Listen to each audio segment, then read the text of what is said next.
నమస్తే ఓర్గలు 9 నేషన్ టీవీకి స్వాగతం. ఢిల్లీలో జరిగిన న్యాయ సదస్సులో పాల్గొన్న మోడీ కీలక వ్యాఖ్యలు చేశారు. మహిళలపై అఘాయిత్యాలు, పిల్లల భద్రతపై సమాజంలో తీవ్రమైన ఆందోళన నెలకొందని అన్నారు.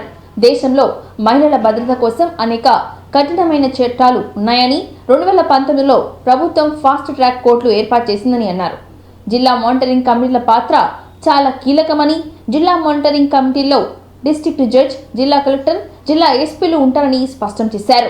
న్యాయ వ్యవస్థలోని వివిధ అంశాల మధ్య సమన్వయం చేయడంలో జిల్లా కమిటీల పాత్ర చురుకుగా ఉండవలసిన అవసరం ఉందని అన్నారు ప్రధాని మోడీ. మహిళా అత్యాచార ఘటనలో వీలైనంత త్వరలో న్యాయం జరగాలని, సుప్రీంకోర్టు 75 ఏళ్ల ప్రయాణం, భారత ప్రజాస్వామ్యం న్యాయ వ్యవస్థపై ప్రతి ఒక్కరికి నమ్మకం ఉందని అన్నారు. సుప్రీంకోర్టుపై కానీ న్యాయ వ్యవస్థపై కానీ అవిశ్వాసంగా మాట్లాడలేదని అన్నారు. మన దేశంలో న్యాయ వ్యవస్థ ప్రజాస్వామ్యానికి రక్షణగా నిలుస్తుందని, గత 10 నెలల్లో కోర్టు మోడర్నైజేషన్ కోసం ప్రత్యేక కార్యక్రమాలను చేపట్టామని అన్నారు. 2 రోజుల పాటు జరిగిన న్యాయ సదస్సులో చాలా కీలకమైన చర్చ జరిగిందని అన్నారు Modi.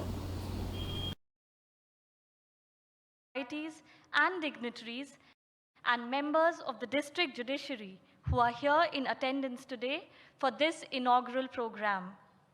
It is an immense honor and privilege to welcome you all to this national conference of the district judiciary as we gather here today, not merely as custodians of the law, but also as a collective force dedicated to the continuous pursuit of justice, fairness, and integrity within our judicial system. We are honored to invaluable district court judges. Discuss strategy for case management at all tiers of the judiciary can be a powerful tool in assessment. With a weak foundation will impact the edifice experience quality of the Justice 5. Recent introduction of Lok Adalats by Supreme Court under the LG. This also unique in the sense that, in a fundamental sense, how do we ensure that the district judiciary is enabled to bear its burdens? As I gather from comparative information from other countries, we are doing fairly well with the technology use. What is being done at Supreme Court and High Courts can be done. के लोकप्रिय नेता के सर्वोच्च न्यायालय द्वारा आय 200 The President of the judiciary is not just the first, but more often the final point of contact for citizens. The reasons may be numerous. Many citizens are unable to afford legal representation, but may not know that they exist. Reasons beyond our opportunity does not receive and changing society. The e-courts project cause of justice. 78 out of 108 judicial officers in Delhi were women. In Uttar Pradesh, 54% of the appointment on how we can reshape our values and with the denomination of यात्रा के उपलक्ष्य में जिला न्यायपालिका का राष्ट्रीय सम्मेलन हो रहा है. सुप्रीम कोर्ट के 75 वर्ष ये केवल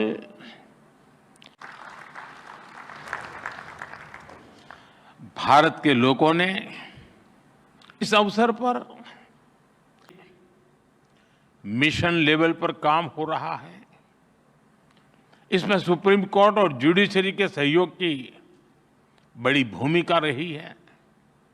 आज जिला न्यायपालिका का ये कार्यक्रम भी इसी का हमें जीवन स्तर उसकी ईज ऑफ लिविंग से तय होता है और प्रक्रियाओं में तेजी ही नहीं आई. कोर्ट को भी मान्यता मिली है. बीच समन्वय बनाने में उनकी भूमिका अहम होती है. हमें इन कमेटियों को और अधिक सक्रिय करने की जरूरत है. महिला अत्याचार से जुड़े मामलों में గణేష్ మండపాలకు అయ్యే కరెంటు ఖర్చంతా తానే భరిస్తానని, చెల్లిస్తానని కేంద్ర మంత్రి బండి సంజయ్ అన్నారు. విద్యుత్ శాఖ అధికారులు మండప నిర్వాహకులను ఇబ్బంది పెట్టవద్దని సూచించారు. కరీంనగర్ పోలీస్ కమిషనరేట్ ఆడిటోరియంలో వినాయక చవితి ఉత్సవాల నిర్వహణపై సమావేశం నిర్వహించారు బండి సంజయ్. ఈ సందర్భంగా బండి సంజయ్ మాట్లాడుతూ గణేష్ మండప నిర్వాహకులకు నవరాత్రి దీక్షలు చేపట్టాలని సూచించారు. భక్తి శ్రద్ధలతో పూజిస్తే కోరిన కోరికలు నెరవేరుతాయని అన్నారు. దీనికి తానే ఉదాహరణ అని, 30 ఏళ్లుగా నిత్యం భగవంతుని పూజిస్తానని చెప్పారు. నిమజ్జనం రోజే కాకుండా 9 రోజుల పాటు కనీస సౌకర్యాలు ఆదేశించారు. హెల్త్ డిపార్ట్మెంట్ ఆధ్వర్యంలో ప్రత్యేక అంబులెన్స్ల ఏర్పాటు చేయాలని, ప్రశాంతంగా ఉత్సవాలు జరుపుకుందామని చెప్పారు బండి సంజయ్.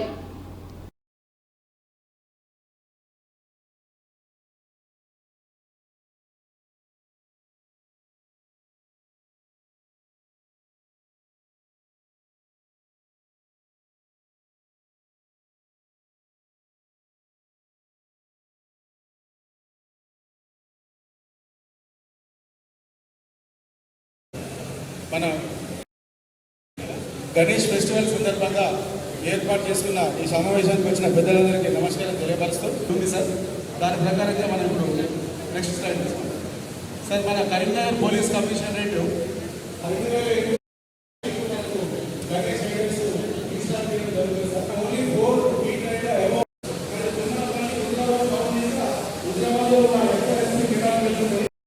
అదే కాకుండా ఇమర్షన్ అప్పుడు అది ఆల్రెడీ అప్పుడు కూడా వెరీ వ్యాలిడ్ పాయింట్. దాంట్లో అడిషనల్ కలెక్టర్ ఇప్పుడు ఇమర్షన్ టైంలో క్రేన్స్ విషయంలో ఎక్కువ క్రేన్స్ ఉంటే ఉండేట్లాగా క్రేన్ ఆపరేటర్ కోఆర్డినేట్ చేసి కూడా చాలా Utsav committee members collector, municipal commissioner and other officials, ముఖ్యంగా గణేష్ ఉత్సవ్ సమితి మెంబర్స్ కూడా మా డిపార్ట్మెంట్ నుంచి తర్వాత ఫీడ్బ్యాక్ ఇస్తారని చెప్పి సిపి గారు ఇంకొక సవాల్ చేసింది. దాన్ని మీరు స్వీకరిస్తారా చెప్పాలి.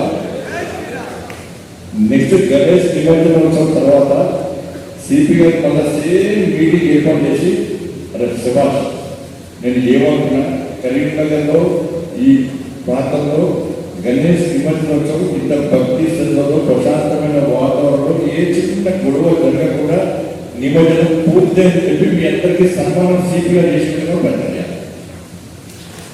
ఈ మీటింగ్ యొక్క ఉద్దేశం ఏంటి?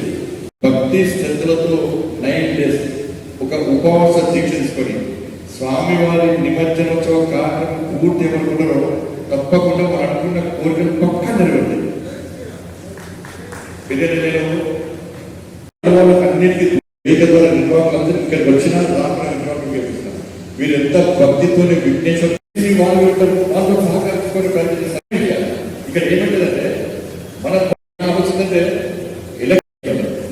మీరు ఆ పేమెంట్ నేను చేసేస్తా. ఆ పేమెంట్ అంటే మళ్ళీ మీరు లక్షల కట్టుకుంటారు బయట ఏదో పేమెంట్. బీఆర్ఎస్ నేతలు దోచిన సొమ్మును విదేశాల్లో దాచిపెట్టారని ఆరోపించారు డిప్యూటీ సీఎం బండి విక్రమార్క. రామగుండం బహిరంగ సభలో మాట్లాడిన ఆయన ఏ మొహం పెట్టుకొని కేసీఆర్ ప్రజల్లోకి వస్తారని విమర్శించారు. రుణమాఫీపై బీఆర్ఎస్ నేతలు దుష్ప్రచారం చేస్తున్నారని విమర్శించారు. రుణమాఫీ కాని రైతులెవరూ అధైర్యపడవద్దని సూచించారు. గత ప్రభుత్వం హయాంలో ప్రజాధనాన్ని దుర్వినియోగం చేశారని మండిపడ్డారు. కాంగ్రెస్ ప్రభుత్వం తక్కువ సమయంలో ప్రజల మనసును గెలుచుకుందని తెలిపారు. ఉద్యోగులకు ప్రతి నెల ఫస్ట్కే జీతాలు ఇస్తామని చెప్పారు బట్టి విక్రమార్క. 2 లక్షల రుణమాఫీ చేస్తామని చెప్పాం, చేసి చూపించామని తెలిపారు. కార్మికుల సంక్షేమం కోసం 1 కోటితో ఇన్సూరెన్స్ చేశామని, విద్యుత్ కార్మికులు 24 గంటల పనిచేస్తున్నారని చెప్పారు. థర్మల్ పవర్ ప్రాజెక్టు పెడతామని, సోలార్ పవర్ ప్రాజెక్టు తెస్తామని చెప్పారు. పవర్ సర్ప్లస్ రాష్ట్రంగా తెలంగాణను తీర్చిదిద్దామని అన్నారు. అవసరమైతే ఇతర రాష్ట్రాలకు విద్యుత్ను అమ్ముతామని చెప్పారు. సోలార్ పవర్ ప్లాంట్లో మహిళలకు ప్రాధాన్యత ఇస్తామని అన్నారు. ప్రత్యేకంగా రాష్ట్రంలో ఉన్నటువంటి మహిళా సంఘాలకి ప్రాధాన్యత కూడా కల్పిస్తారు. సోలార్ పవర్ ప్లాంట్ లో డ్వాక్రా సంఘాలకు సంబంధించిన మహిళలు ఆర్థికంగా నిలదొక్కుకోవటం ఈ రాష్ట్ర ప్రభుత్వం ప్రతి మహిళని మహాలక్ష్మిలాగా కొలవాలనేది ఈ రాష్ట్ర ప్రభుత్వం యొక్క లక్ష్యం. అందులో భాగంగానే మిమ్మల్ని మహాలక్ష్మిలాగా తయారు చేయడం, వాళ్ళకి తర్ఫీదు ఇవ్వడం కూడా అంతే అవసరం అని చెప్పి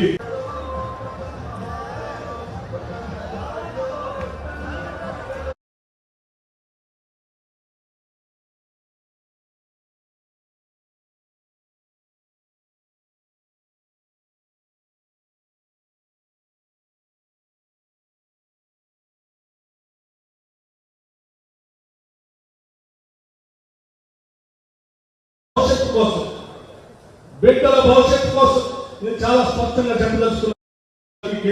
ఆ నాయకత్వం 3 కోట్ల రూపాయలు 3 కోట్ల రూపాయల రాష్ట్రంలో దాదాపు 4 నుంచి 5 లక్షల మంది విద్యార్థులు రెసిడెన్షియల్ స్కూల్స్ లో చదువుతా ఉంటే అరకొర ఏర్పాటుతో నేను మొన్న పోయి చూసి వచ్చాను. ఇదే కరీంనగర్ జిల్లాలో ఒక రెసిడెన్షియల్ స్కూల్ వసతులు లేక ఇబ్బంది పడుతున్నటువంటి చిన్న పరిస్థితి నా ప్రభుత్వం ఆలోచన చేసి ఈ రాష్ట్రంలో చదువుకునే రాష్ట్ర వ్యాప్తంగా ఇంటిగ్రేటెడ్ రెసిడెన్షియల్ స్కూల్స్ కడతాం. ఇది మా నిబద్ధతకి నిదర్శనం. మీ అందరికీ నేను స్పష్టంగా చెప్పవచ్చు. ఇన్ని కార్యక్రమాలు తీసుకొని ముందుకు పోతున్నటువంటి తరుణంలో తగుదనమ్మా అని చెప్పి బయటకు వచ్చి మాట్లాడుతున్నటువంటి టీఆర్ఎస్ నాయకత్వానికి కానీ లేకపోతే భారతీయ జనతా పార్టీకి కానీ మనకు అవసరం లేదని ముఖ్యంగా రాష్ట్రంగా రిజర్వాయర్ కావాలని అడిగారు. రిజర్వాయర్ లిఫ్ట్ కావాలని అడిగారు. తప్పనిసరిగా పాలకుర్తి లిఫ్ట్ తో పాటు రిజర్వాయర్ కూడా మేము కూడా శాంక్షన్ చేశాం. అక్రమ నిర్మాణాలపై హైడ్రా దూకుడు పెంచింది. గ్రేటర్ వ్యాప్తంగా చెరువులు ఆక్రమించి నిర్మాణాలు చేపట్టిన ఏ ఒక్కరిని వదలడం లేదు. బుల్డోజర్తో గంటలోనే భారీ బిల్డింగ్లను సైతం నేలమట్టం చేస్తోంది. అక్రమ నిర్మాణాలపై హైడ్రా కమిషనర్ రంగనాథ్ ఎప్పటికప్పుడు పరిశీలిస్తూ హెచ్చరికలు జారీ చేస్తున్నారు. చెరువులను కబ్జా చేసి కోర్టుకు పోయి స్టే తెచ్చుకుంటా అంటే కూడా కుదరదని హెచ్చరించారు. స్టేలు తెచ్చుకున్న టైం కూడా ఇవ్వమని చెప్పారు. అక్రమ నిర్మాణాలను 2-3 గంటల్లోనే కూల్చివేస్తామని అన్నారు. ఎవరు ఎటువంటి వారని తెలుసుకొని కూల్చివేతల నిర్ణయం తీసుకుంటామని చెప్పారు. మియాపూర్, షేర్లింగపల్లి, మదినగూడ, నిజాంపేట్ పరిధిలో పలు అక్రమ నిర్మాణాలను నేలమట్టం చేశారు హైడ్రా అధికారులు. చెరువులు, FTL, బఫర్ జోన్లలో నిర్మాణాలను చేపట్టిన వారిపై మియాపూర్ PS లో FIR నమోదు చేశారు. ఈ మేరకు వైశాలి నగర్లో ఇర్లా చెరువు బఫర్ జోన్లో నిర్మాణాలు చేపట్టారని, స్వర్ణలత, కృష్ణ కిషోర్లపై కంప్లైంట్ చేశారని ఇరిగేషన్ అధికారులు తెలిపారు. ఈ అపార్ట్మెంట్లో హైడ్రా అధికారులు గంటలోనే నీలమట్టం చేశారు.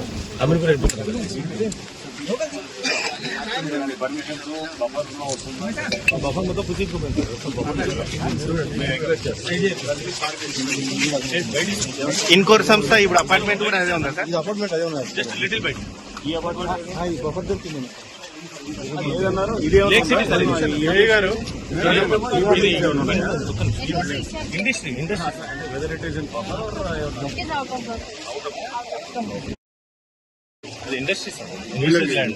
టీజీఐఐసికి సంబంధించినటువంటి వాళ్ళు డిసైడ్ చేయాలి సార్. అవుట్లెట్స్ అన్ని క్లోజ్ అయిపోయి కన్వర్షన్ అయిందా? అవుట్లెట్స్ కూడా కట్ ఇండస్ట్రియల్ చేసుకున్నారు.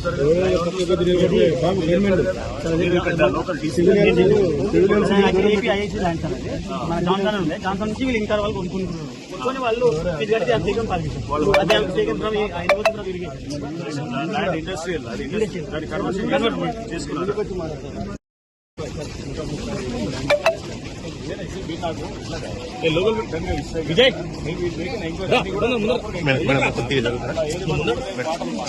సార్ ఒక చిన్న లిటిల్ బైట్ చెక్ చేస్తాం.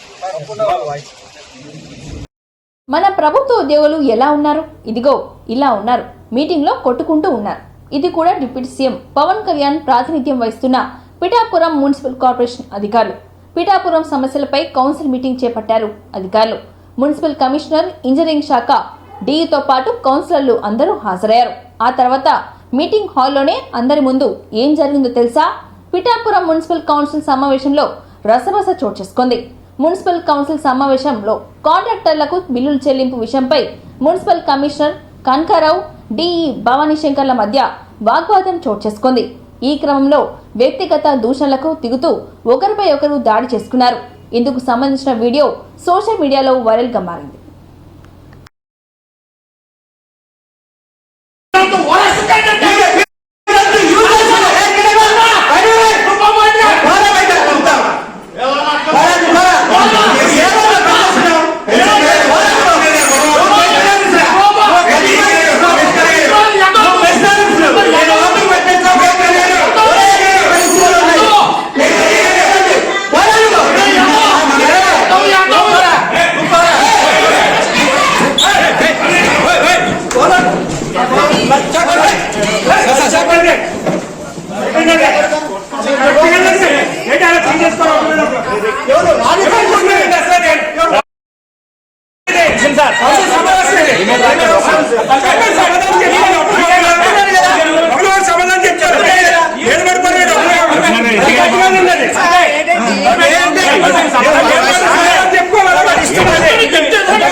అది చెప్పి మీరు మామూలుగా మాట్లాడడం కాదండి, అది ఆన్ పేపర్ కావాలి. నేను ఇస్తానండి, నేను మళ్ళా కన్స్పాండింగ్ చేసి ఇస్తాను. ఎప్పుడు ఎలా పడుతుంది, ఎప్పుడు ఇస్తారు చెప్తాను, రికార్డ్ చేసుకుంటాను. 15 రోజులు పడుతుందమ్మా, ఇస్తాను.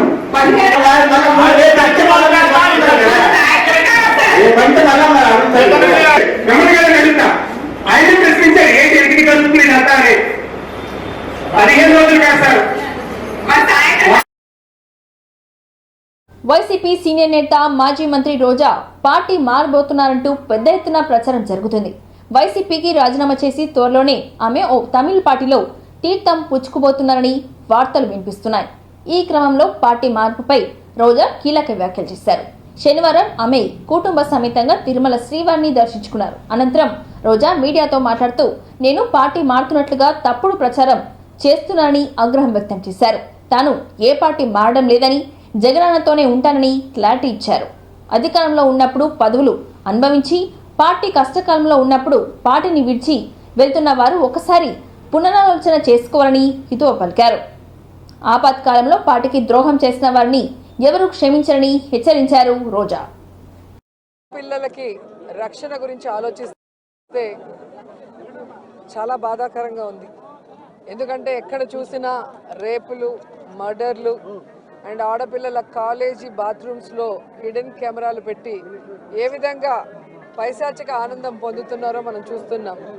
ఈరోజు నేరస్తులకి ఇంత ధైర్యం వచ్చింది అంటే దానికి ఈ ప్రభుత్వం సిగ్గుపడాలి.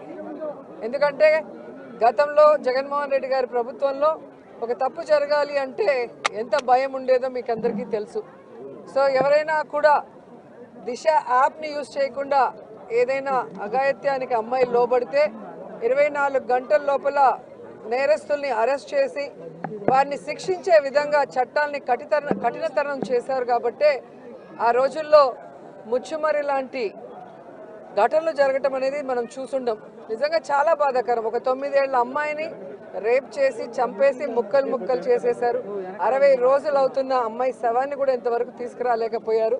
అసలు ఆ కుటుంబాన్ని పరామర్శించడానికి సీఎం గారు కానీ హోంమంత్రి గారు కానీ వెళ్ళలేదు అంటే కారణం ఏంటో నాకైతే అర్థం కాలేదు.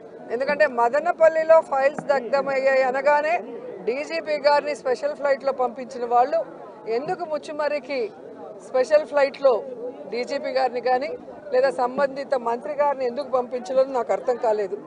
అలాగే నిన్న పేపర్లో చూశాను, గుడ్లవల్లేరు కాలేజీలో బాత్రూమ్స్లో హిడెన్ కెమెరాలు పెట్టారని పిల్లలు వచ్చి ఆడపిల్లలు చెప్తే అసలు అక్కడ ఏం జరగలేదని ఎస్పీ గారు చెప్పడం చాలా దురదృష్టకరం. ఈరోజు 300 మంది పిల్లలు ఈరోజు న్యాయం కావాలంటూ ధర్నా చేస్తుంటే ఇప్పుడు విచారణ చేస్తామని దిగిరావటం అనేది మేమంతా కూడా గమనించాల్సిన విషయం. అలాగే ఈ ప్రభుత్వం వచ్చిన తర్వాత మీరు చూస్తే ర్యాగింగ్ భూతం ఎలా ఎక్కువైందో మనం కళ్ళారా చూస్తున్నాం. నారాయణ కాలేజీలో మెడికల్ విద్యార్థినిని ర్యాగింగ్ చేసి చంపేశారు. అలాగే కలికిరిలో జేఎన్టీయూలో విద్యార్థి ర్యాగింగ్ చేయడం వల్ల ఎలా ఆత్మహత్య చేసుకుందో గమనించాం.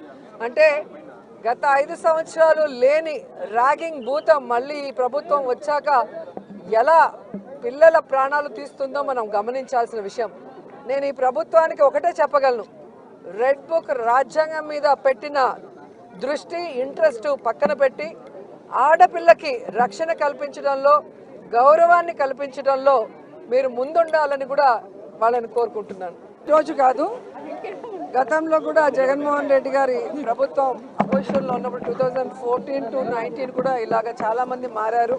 మారిన వాళ్ళు ఏమయ్యారో కూడా మనం కళ్ళారా చూసాం. సో ప్రజల చేత ఒక పార్టీ సిద్ధాంతాలు నచ్చి ఎన్నుకోబడిన ప్రజల పార్టీ సిద్ధాంతాలు నచ్చి ఎన్నుకోబడిన వాళ్ళు, పార్టీ నియమించిన వాళ్ళు ఈరోజు వెళ్ళిపోతుంటే వాళ్ళు ఆలోచించుకోవాలి వాళ్ళు చేస్తుంది కరెక్టా తప్ప అనేది.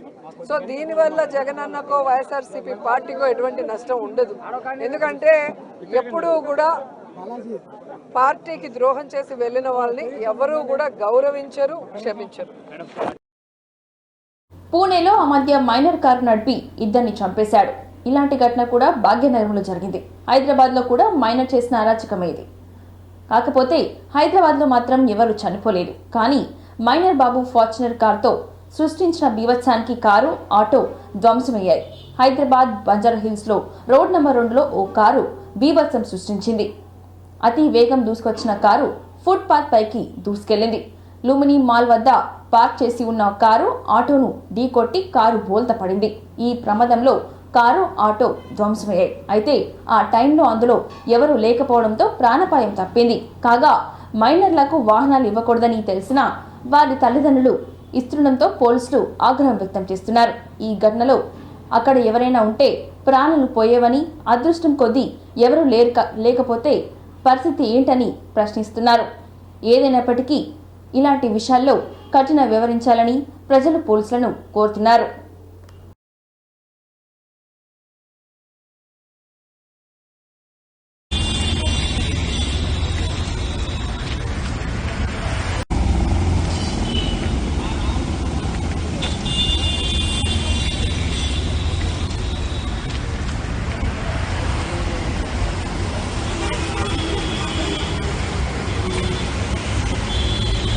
తెలంగాణ ప్రజలను వాతావరణ శాఖ అలర్ట్ చేసింది. శనివారం రాష్ట్రంలో పలు చోట్ల భారీ వర్షాలు కురిసే అవకాశం ఉన్నట్లుగా అధికారులు తెలిపారు.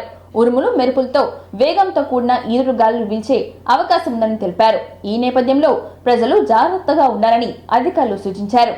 అల్పపీడనం మరింత బలపడి వాయుగుండంగా మారి పశ్చిమ మధ్య మరియు దాని సమీపంలో ఉన్న పరిసర వాయువ్య బంగాళాఖాతం వద్ద కేంద్రీకృతమయ్యే అవకాశం ఉందని అధికారులు తెలిపారు. ఈ కారణంగా తెలంగాణలోని కొన్ని జిల్లాల్లో తేలికపాటి నుంచి మోస్తారు వర్షాలు కురిసే అవకాశం ఉందని అధికారులు తెలిపారు. మరికొన్ని జిల్లాల్లో భారీ వర్షాలు కురిసే అవకాశం ఉందని అన్నారు. తెలంగాణలోని ఆదిలాబాద్, కొమరంభీం, మంచిర్యాల, రాజన్న సిరిసిల్ల, జగిత్యాల, కరీంనగర్, పెద్దపల్లి, భూపాల్పల్లి, వరంగల్ జిల్లాలకు భారీ నుంచి అతి భారీ వర్షాలు కురిసే అవకాశం ఉన్నట్లు తెలిసింది. అలాగే నిర్మల్, నిజామాబాద్, ములుగు, భద్రాద్రి కొత్తగూడెం, ఖమ్మం, నల్గొండ, సూర్యాపేట్, మహబూబాబాద్, జన్గాం, సిద్దిపేట్, వికారాబాద్, సంగారెడ్డి, గద్వాల్ జిల్లాల్లో మోస్తారు వర్షాలు కురిసే అవకాశం ఉందని తెలిపారు. ఈ నేపథ్యంలోనే వాతావరణ శాఖ 9 జిల్లాలకు ఆరెంజ్ అలర్ట్, 13 జిల్లాలకు ఎల్లో అలర్ట్ జారీ చేసింది. పలు చోట్ల ఉరుములు, మెరుపులతో గంటకు 40 నుంచి 50 కిలోమీటర్ల వేగంతో ఈదురు గాలులు వీల్చే అవకాశం ఉందని ప్రజలు అప్రమత్తంగా ఉండాలని సూచించారు.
ఇంతటితో ఈ వార్తలు సమాప్తం. మరిన్ని వార్తలతో మళ్ళీ కలుద్దాం. చూస్తూనే ఉండండి ఓర్గలు 9 నేషనల్ టీవీ.